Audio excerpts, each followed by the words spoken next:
திருவண்ணாமலை வர மக்களுக்கு எத்தனை பேருக்கு தெரியும்? நீங்க பாக்குற நம்ம மலைக்கு கீழே ஒரு புனித கோணம் இருக்கு, அதுல எல்லாரும் நீராடலாம் அப்படின்னு சொல்லிட்டு இப்ப அதை தான் போய் பார்க்க போறோம். வாங்க.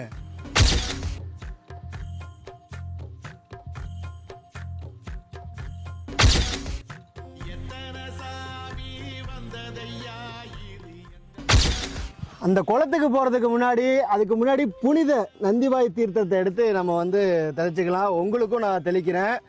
போன முறை நம்ம காணொலியில் பதிவு பண்ணியிருப்போம், தண்ணி வராத நிலையில் இருந்திருக்கும். இப்போ மழை பெய்யறதுனால திருவண்ணாமலையிலேருந்து நேரடியாக வந்து பார்த்தீங்கன்னா இப்போ தண்ணி வருது. இன்னும் வர காலங்களில் அதிகப்படியான இந்த வாயிலிருந்து பார்த்தீங்கன்னா தண்ணி வருங்க. ரொம்ப பிரதிஷ்டி பெற்ற ரொம்ப பழமையான ஒரு நந்தி.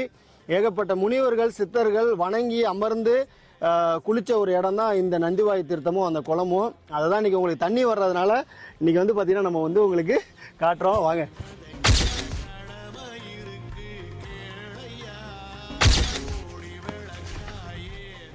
அந்த நந்தியிலேருந்து ஒரு 30 அடி தூரத்தில் வந்து பார்த்திங்கன்னா அழகான ஒரு குளம். எவ்வளோ அழகான குளம் அப்படின்னா, அந்த காலத்தில் முழுக்க முழுக்க கற்களால் கட்டப்பட்ட ஒரு அழகான ஒரு குளம். அப்பா, என்ன ஒரு இயற்கை தேசத்தோடு இருக்குது பாருங்கள். இது ஒரு முழு காணொலி கூட பதிவு பண்ணியிருந்தோம், அதையும் டிஸ்கிரிப்ஷனில் லிங்க் போடுறோம் பாருங்கள். ரொம்ப அழகான ஒரு குளம். இந்த குளத்துலேருந்து தான் தண்ணி வந்து அந்த நந்திவாய் தீர்த்தத்துக்கு போகுதுங்க. இன்றைக்கி நேற்று கட்டப்பட்ட குளம் இல்லை, ரொம்பவும் பழமையான ஒரு குளம். இங்கே முற்காலத்தில் ஒரு பெரிய கோவில் இருந்திருக்கு. அந்த கோவில் அழிந்த நிலையில் இன்றைக்கி குளம் மட்டும் காட்சி அளிக்குது. அந்த குளத்துக்கு போகிறதுக்கு முன்னாடி இந்த கோவிலில் ஒரு பழமையான மணி இருக்குது. திருவண்ணாமலையில் இந்த மணியானது இருக்குது. அந்த மணி அடிக்கிறேன், உங்கள் மனசில் தோன்றதை வேண்டிக்குங்க. ஒரு வேளை நடக்கலாம், உங்களால் திருவண்ணாமலை வர முடியாமல் இருந்தால்.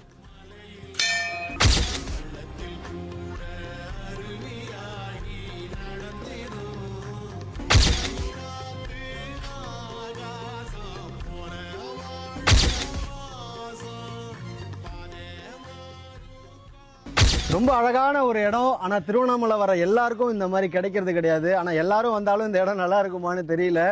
யாரும் வராதனாலே அந்த இடம் வந்து என்ன பார்த்திங்கன்னா கொஞ்சம் அமைதியான சூழலில் இருக்குது. ஆனால் இன்னும் கொஞ்சம் வந்து பராமரிக்கப்படணும். அதுக்காக தான் நம்ம வந்திருக்கோம். கூடிய விரைவில் இங்கே இருக்கிறவங்கள்ட்ட கேட்டு, இங்கே இருக்கிற அந்த இது பராமரிக்கிறவங்க இருக்காங்க, அவங்கள்ட்ட கேட்டு கூடிய விரைவில் அந்த நந்தி வாய் தீர்த்தம் இருக்குது பார்த்திங்களா, ரொம்பவும் புனிதமான ஒன்று. அதையும் இந்த குளத்தில் இருக்கிற அந்த செடிகளை, இந்த முள் செடிகளை வெட்டணும் அப்படின்னா அது பார்க்க கொஞ்சம் நல்லாயிருக்கும். கூடிய விரைவில் பண்ணுவோம். சரிங்களா? நன்றி.